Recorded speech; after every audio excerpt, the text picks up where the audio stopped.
மருத்துவம் மற்றும் மக்கள் நல்வாழ்வு. தாய் மற்றும் குழந்தை நல பராமரிப்பு தமிழ்நாட்டின் பொது சுகாதார அமைப்பின் முக்கிய தூணாக விளங்குகிறது. அண்மையில் எடுத்த நேஷனல் சாம்பிள் ரெஜிஸ்ட்ரேஷன் சிஸ்டம் சர்வேயின்படி தமிழ்நாட்டின் குழந்தை இறப்பு விகிதம் 1000 பிறப்புகளுக்கு 11 உள்ளது. இது தேசிய அளவில் மிக குறைந்த விதங்களில் ஒன்றாகும். அரசு தொடர்ந்து பொது சுகாதாரத்துறையில் செயல்படுத்திய திட்டங்களால் மட்டுமே இது சாத்தியமானது. இதற்கு சான்றாக மாநிலத்தின் 99.9% பிரசவங்கள் மருத்துவமனைகளில் நடைபெறுகின்றன. இவற்றில் 53% மேற்பட்ட பிரசவங்கள் அரசு மருத்துவமனைகளில் நடைபெறுகின்றன.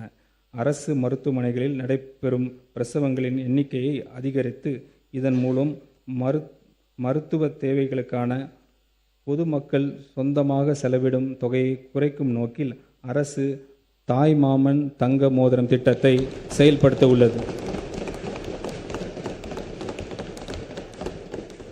இத்திட்டத்தின் கீழ் அரசு மருத்துவமனைகளில் பிறக்கும் அனைத்து குழந்தைகளும் குழந்தையின் பிறப்பு கொண்டாடும் வகையிலும் தாயாக ஆளும் பிறகு அடையும் மகிழ்ச்சியும் முக்கியத்துவத்தை போற்றும் வகையில் தாய்மாமன் அன்பளிப்பாக 1 கிராம் தங்க மோதிரம் வழங்கப்படும்.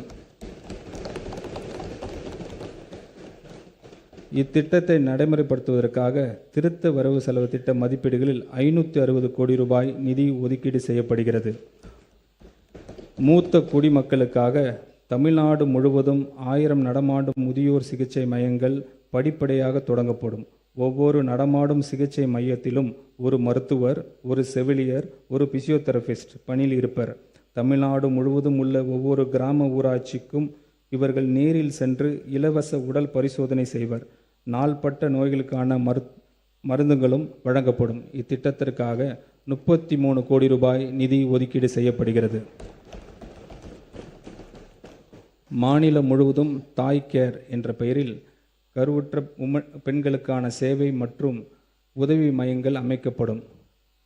இந்த மையங்களில் பிரெக்னென்ட் உமன் அவருடைய மகப்பேறு நாள் நெருங்கும் வேளையில் தங்கியிருந்து பலன் பெறலாம்.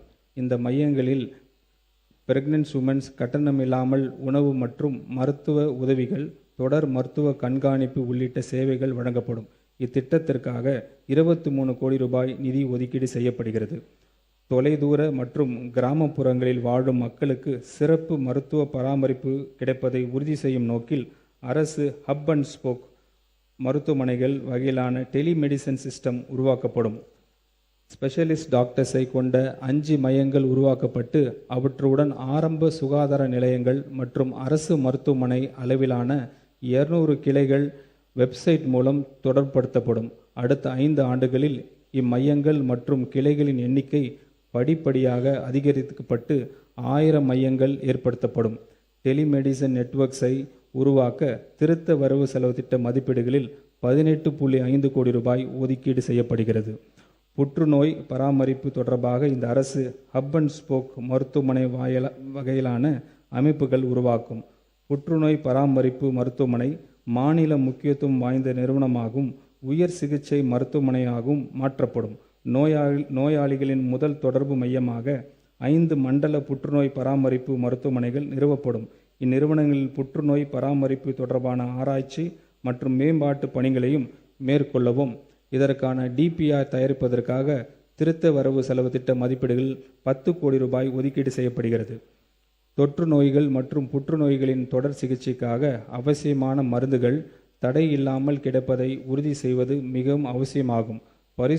பரிசோதனைகள் மற்றும் ஆரம்பகால நோய் கண்டறிதல் அதிகரித்து உள்ளதால் உயர் இரத்தம் அழுத்தம், டயபெட்டிக்ஸ் மற்றும் புற்றுநோய்க்கு தொடர் சிகிச்சை பெறும் நோயாளிகளின் எண்ணிக்கையும் தொடர்ந்து அதிகரித்து வருகிறது. அதிகரித்து வரும் நோயாளிகளின் எண்ணிக்கை மற்றும் கூடுதல் மருந்து தேவை பூர்த்தி செய்யும் தடையற்ற மருந்து விநியோகத்தை உறுதி செய்யும் வகையில் மெடிசன்ஸ் நிதி ஒதுக்கீடு இந்த அரசு திருத்த வரவு செலவு திட்ட மதிப்பீடுகளில் 100 கோடி ரூபாய் உயர்த்துகிறது. இந்த திருத்த வரவு செலவு திட்ட மதிப்பீடுகளில் மருத்துவம் மற்றும் மக்கள் நல்வாழ்வுத்துறைக்கு 23,357 கோடி ரூபாய் ஒதுக்கீடு செய்யப்படுகிறது.